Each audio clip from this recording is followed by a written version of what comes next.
Bien-aimé de Dieu, dans l'ancienne alléluiatique en français, Jésus nous disait « Moi, je suis la lumière du monde. Celui qui me suit aura la lumière de la vie. » Jean 8, verset 12.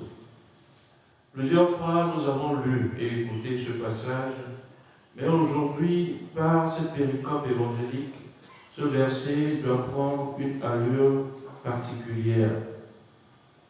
La lumière est le premier élément créé par Dieu. Genèse 1, verset 3. Ainsi, Dieu, par sa parole, a séparé la lumière des ténèbres. C'est le même acte créateur que Jésus accomplit pour cet aveugle de Jéricho. Par une parole, par sa parole, sans imposition de main, Jésus guérit cet aveugle. Retrouve la vue, ta foi t'a sauvé. Je vous propose donc en ce jour 4 considérations par rapport à cette péricope évangélique. Première considération, bien-aimé, cet homme mendiait assis au bord de la route. Mais quand il a rencontré Jésus, ce n'est plus l'argent ou les biens matériels ou la nourriture qu'il a demandé, mais plutôt de contempler la lumière du jour, la lumière du monde, la lumière de la vie. Chers frères et sœurs, alors cela nous interpelle. Que demandons-nous à Jésus lorsque nous le prions?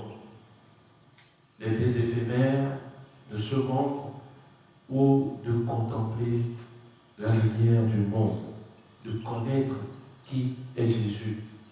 Que mendions-nous? La deuxième considération, c'est que cet aveugle, entendant la foule passer devant lui, s'informa de ce qu'il y avait. On lui a appris que c'était Jésus, le Nazaréen, qui passait. La foule, selon cette appellation, qualifiait Jésus de simple homme venant de Nazareth. Mais cet aveugle l'appelle par un autre titre messianique, fils de David, et par 2 fois il l'a fait. Est-ce vraiment cet homme qui était aveugle ou est-ce la foule qui l'était? La troisième considération, c'est que ceux qui marchaient en tête rabrouaient cet aveugle pour le faire taire, mais lui criait de plus belle. Bien-aimé, la foule, aussi nombreuse qu'elle puisse être, n'a pas empêché cet aveugle de rencontrer Jésus. Alors pour moi aujourd'hui, que représente cette foule? Mes péchés, mes ambitions, mes projets, la course vers les biens matériels? Qu'est-ce qui me maintient dans un aveuglement aujourd'hui? Chers frères, chères sœurs, que rien ne nous sépare de Dieu. Que rien ni personne ne nous maintienne dans des ténèbres.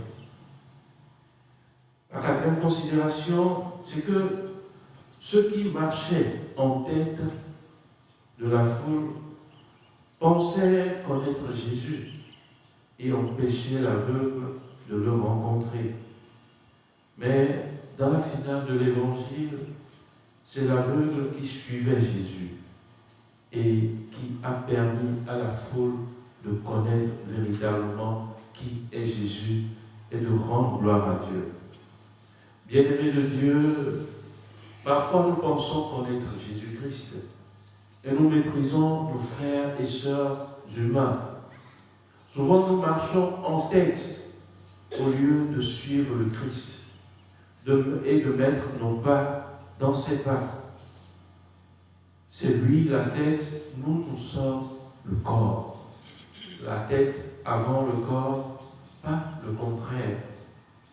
Aussi, ces frères que nous négligeons aujourd'hui sont plutôt ceux par qui nous devons rencontrer Jésus-Christ.